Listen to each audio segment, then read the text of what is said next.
Hello everybody, welcome back to the channel. I am FranklyFM84 and today you are joining me for another episode of Die Rotten Bullen, currently out in Germany managing Red Bull Leipzig. Again, big apologies if you're expecting to see my face, still having camera troubles. I'm hoping to get it resolved very, very soon, but for this episode, it's still going to be audio only. So in the last episode, you may have seen us crumble and fall to defeat against Borussia Dortmund.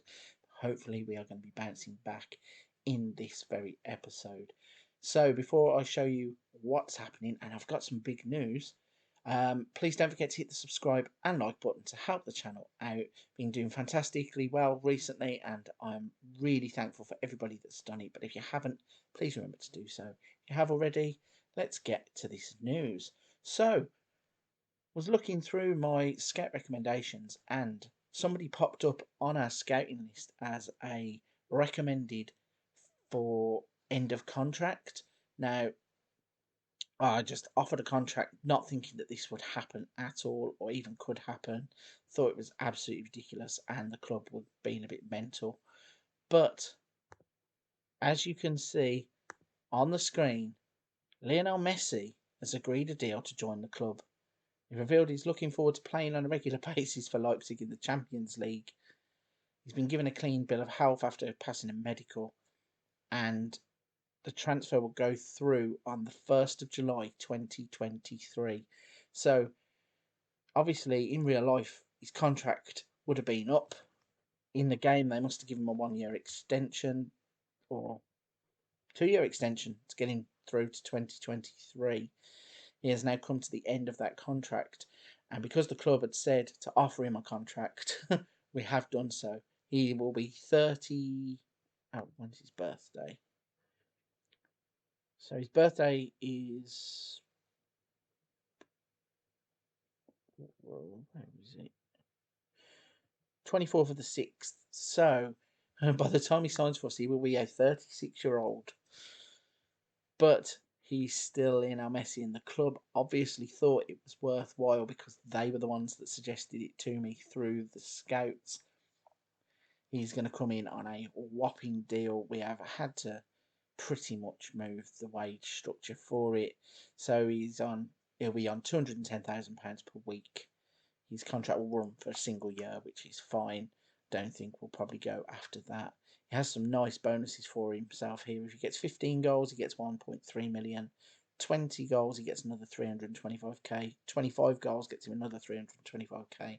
He asked for a loyalty bonus of 10 million. The club were happy to pay to him. His appearance fee will be 59k. His goal bonus will be 56k. And his agent fee will be £180,000 a week. So interesting. Not too short. Never signed Lionel Messi on this game before. Looking at him there at the age of 35, he still seems to be sprightly. His potential ability still at 200. His current ability at 171. So very interesting to see what will happen when we bring him in. Might try and play him as a right winger to not upset the front two.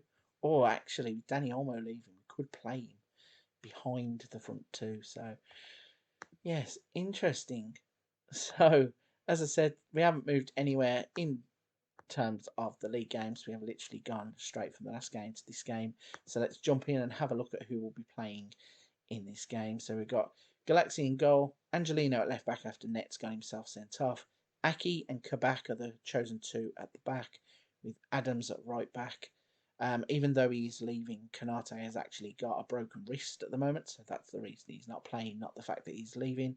We've got Forsberg wide left, Tonali and Nkunku, who tried to get away. He wanted to go to China, but the deal couldn't get done, so whether he still leaves or not, I'm not too sure. And then we've got Sabalai and Brenner up front. So, fingers crossed we get back to winning ways as we take on Hanover. Here we go then. Off and running, and the first highlight is a throw in from Angelino to Forsberg.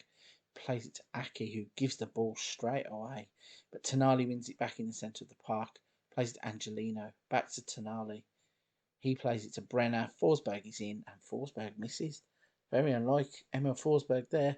Normally he tucks those away in the far corner, but this time he put it wide off the post. But Tyler Adams then is on the attack. And Sane, is this? I don't think that's Leroy. I think that's City, who we actually signed earlier on in the save. But balling behind, Brenner's in, and Brenner's form seems to have dipped off since the World Cup. He only played a couple of games, I think. He got capped twice by Brazil during that World Cup, and he's come back and he hasn't really been firing all cylinders. Hopefully, we can get him in amongst the goals in this game. As there's the ball. There we go. That's the Brenner that we know and love. 22nd goal of the season. Did not need a second invitation to smash that ball home. As Tonali plays it, he gets on the turn, plays it to Nkunku. The defender does really well, kind of hits it off Nkunku, but as it just drops into the path of Brenner, he's smashing that into the empty net, and he gives us a nice early lead. And we really, really needed that because falling behind in the title race to Dortmund last time out was quite disappointing. So we need to stick on their heels as much as we can in the hope that they drop points somewhere and we are able to win that game in hand to close the gap up. Tonali is really playing well in this game. He's played the ball through to Brenner again, and Tonali sets up Brenner, and that's 2 goals now, and Brenner is firmly back in form. So Kabak did well, found Tonali, runs forward, plays it in behind the defenders, and Brenner just hits it first time. Didn't even need to look up, just hits the ball. It goes past the goalkeeper, and that's 2-0. Looking at this, Borussia Dortmund are currently drawing after half an hour 0-0. So if we could just keep this up and they somehow don't win their game, it will be really beneficial to us as Szoboszlai is in on the act, only his 2nd goal of the season. Dominic Szoboszlai is probably a player I've done a little bit hard by. I think he's probably better than his amount of appearances in the team suggest. I think he's one of those that really just is hurt by the formation because we can only play one player as like an attacking midfielder, and most of the time it was Danny Olmo that was playing there. So maybe Szoboszlai will be the benefiter or beneficiary of Olmo moving on, as he's playing really well in that position in the last couple of games. Not going to make any substitutions yet. We're just going to move straight on. Leverkusen are still holding Dortmund just after half time, so this could end up being a very good game for us as we're working the ball forwards. Tonali to Angelino, back to Tonali, back to Angelino. Szoboszlai with the shot, and Kunku picks the ball up. Adams drives into the box, crosses it in, and Forsberg with the header that's touched over the bar. We're going to get a corner which Forsberg will cross in. Nothing really doing it near post, but Forsberg keeps it in, tries to beat his man, and the ball kind of just goes out wide, and the clip or highlight finishes. So another throw in here. Forsberg is going to get it wide left. Tries to switch the play to Brenner. It doesn't really come off, but it's cleared and comes back. Tonali plays it to Adams. Back to Tonali. Szoboszlai. Tonali with a brilliant ball to Forsberg, who crosses it in. Ali Akman has the shot that's turned around the post by the goalkeeper. Forsberg with the corner straight to the goalkeeper. And it's amazing how much of an influence Tonali has had on this game. He's there again. Literally everything is running through Tonali in this game. But we are being caught with a counter attack. And Sidi Sane, who used to play for us, I think. I'm pretty sure I signed him in this save. Szoboszlai's got a free kick. I will check out Sidi Sane in a minute. Tonali with the crossing. Comes to nothing. Kabak, though, steals the ball. Turns to Tonali. Forsberg. Back to Kabak. Forsberg. Ali Akman. And there is number 4. Brilliant little piece of interplay by quite a few of our players. Forsberg was involved. Kabak was involved. Back to Forsberg. Little ball into Akman. He takes no prisoners with the finish. Let's just have a quick look at Sidi Sane. So he was actually at Leipzig too. So yeah, we signed him for 2.7 million at Leipzig. Oh, he's actually only on loan, so he's still our player. So that's a bit strange. I suppose because it's Leipzig 2, he's allowed to play against our first team. But if he was a first team player, he wouldn't, I presume. Not too sure how that works. But unfortunately, Borussia Dortmund have found a way through. 71 minutes, I can see Daka has scored there. So even though we are winning comfortably and comprehensively, Dortmund winning as well means that there is no change at the top of the table. The points gap stays at 4.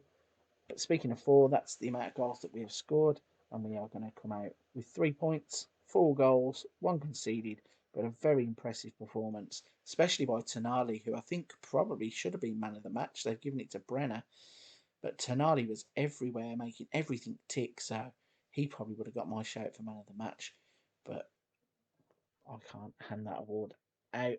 So, another episode down, another episode done. We are going to push forwards now. I think there is a Pokal game coming up, so I'll probably skip that. Come back with either a Bundesliga game, and I believe we drew Arsenal in the Champions League knockout phase. So it could be that game, it could be a Bundesliga game, but I will be back very soon. So before I go, again, please don't forget to hit the subscribe and like button to help the channel out. But for this one, that's a wrap, and a big thank you for watching.